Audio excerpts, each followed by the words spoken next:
Remember the Titans was just a launchpad for Wood Harris. He's been in critically acclaimed prestige TV, futuristic action thrillers, and the MCU. Here's what Harris has been up to lately. A lot of movie magic happens in Hollywood, and it's far from uncommon for casting directors to pick someone older to play a teenager on the big screen.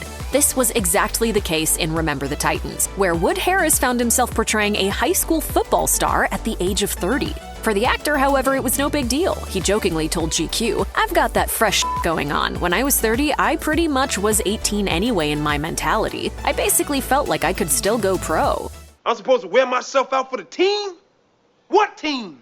The actor also knew that he couldn't pass up on working with Denzel Washington, who was the first star attached to the project. And so Harris signed on, taking his portrayal of Julius Campbell very seriously. Off camera, the actor even reportedly encouraged the rest of the cast to get together and rehearse scenes. Harris also formed a close friendship with co-star Ryan Hurst while filming.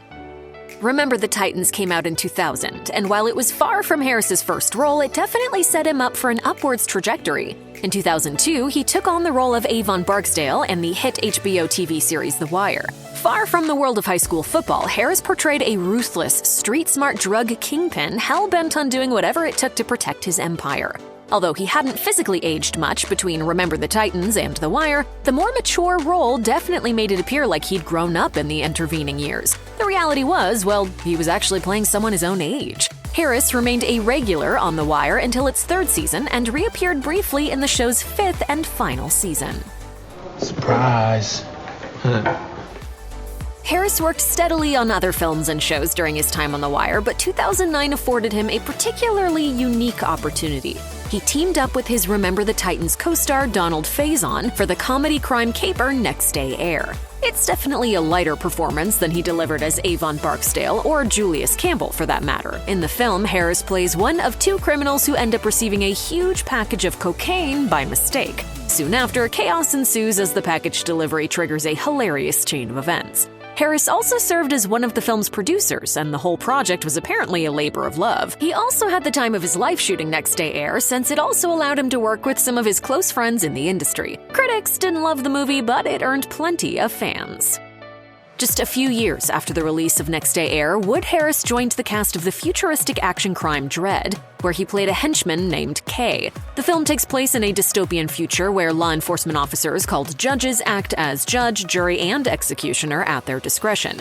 On one side of the battle, you have Judge Dredd and his rookie partner Anderson. On the other side, an army of drug pushers led by the kingpin Mama and her henchmen, including Harris's character K. How the we gonna stop this guy? While Harris may have played similarly morally corrupt roles in the past, the actor had a unique take on his character's motivation in the movie. He told Black Film, "The way I justify Kay is that I look at Dredd as a villain too, because what he does is not necessarily right. The ability for him to be an executor, judge, jury, and a fully armed cop makes him a police state." Unfortunately, Dredd didn't do well at the box office, grossing just over $41 million worldwide against an estimated production budget of $45 million. While he was doing promotion for Dredd, Harris told Black Film that he'd always had an interest in superheroes. He said, "When I was younger, I wanted to be Iron Man. When you were a kid and you had to choose a superhero, I chose Iron Man and my brother chose Thor." While he didn't exactly get his wish of becoming a superhero, Harris did appear in the MCU for 2015's Ant-Man. Harris played Gale, the detective at the jail Scott goes to when he gets arrested. It was a small role, but it gave him a few good speaking lines. That's a messed up looking dog. Unfortunately, Harris hasn't returned to Marvel since the first Ant-Man film, not even for the MCU's two follow-up Ant-Man movies. However, anything can happen as Ant-Man's story continues to play out in the MCU. The same year as Ant-Man, audiences once again caught Wood Harris on the big screen in Creed, which reunited him with fellow Wire alum Michael B. Jordan. The movie sees an aging Rocky Balboa agreeing to mentor Jordan's Adonis Johnson, who happens to be the son of his former rival Apollo Creed. Harris plays Tony Little Duke Evers, the son of Tony Duke Evers, who runs the gym that Apollo used to go to. Your daddy died in the ring. This ain't no joke.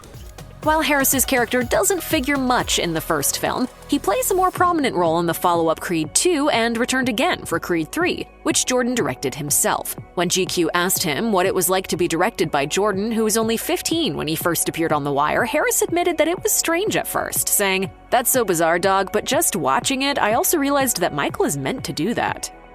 Ryan Gosling wasn't a Hollywood A-lister when he appeared in Remember the Titans, but he was on his way to becoming one. In 2017, Harris and Gosling reunited in Denis Villeneuve's Blade Runner 2049, the sequel to Ridley Scott's 1982 sci-fi classic. Harris played Nandez, a police officer with the Los Angeles Police Department. Although his character doesn't figure heavily in the storyline, the actor got to share a scene with Gosling. He actually filmed several more scenes for the film, according to a production diary from producer Cynthia Yorkin, but they were apparently cut in the editing room. Yorkin also revealed that his character was added rather late in the process, and as a result, his scenes with Robin Wright were filmed separately. Harris had to play his part of the scenes by reacting to the shots that Wright had already done. So where's the kid? You scanned the whole field? Just dirt and worms. No other bodies. Wood Harris's brother Steve Harris is also an actor, and years after the two got their start in Hollywood, they finally got to share the screen in the 50 Cent produced Starz series BMF. Although the show is based on the true story of two brothers, the Harrises aren't the stars portraying the brothers here. Instead, Steve plays a character named Detective Bryant, while Wood landed the recurring role of Pat, a drug supplier who decides to take the main characters under his wing during their early years. Wood's character is supposed to be based on E.D. Boyd, known as the Godfather of Detroit. Though the brothers don't have much screen time together, eventually they get to share a memorable scene when Detective Bryant and Pat have a heated exchange after Pat offers to put Bryant on the payroll. Creator Randy Huggins later told TV Line, "I promised the Harris brothers a heat scene like De Niro and Pacino, and together this is what we did. They're OGs, and they've been doing this longer than me, and they hassled me, but when it was all cut together, I cried." Trust me when I say it, our next meeting won't be this peaceful.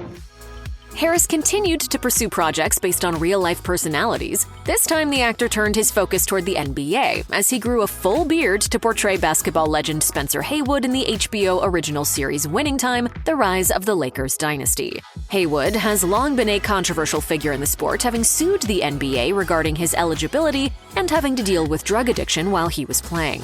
On the show, Harris ended up appearing as Haywood for 6 episodes, making an arc that ended when the Lakers voted Haywood off the team due to his cocaine addiction. The real-life Haywood actually got emotional about how Harris presented him on screen in the series. While speaking with the Seattle Times, the former basketball player also revealed that the show helped renew public interest in him. He said, "From episode 5, when Haywood was introduced and on, I was sick. I was crying. I couldn't control my emotions. But it turned out to be a blessing. People were like, I know you were crazy on that Lakers show, but let me look at your true story."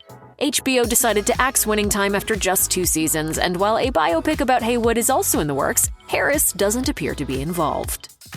After working on his HBO series, Wood Harris took on an equally mature role as a basketball coach in the film Shooting Stars, which focuses on the early days of NBA legend LeBron James. In the movie, Harris portrays Coach Drew Joyce II, who coached James while he was attending St. Vincent St. Mary High School.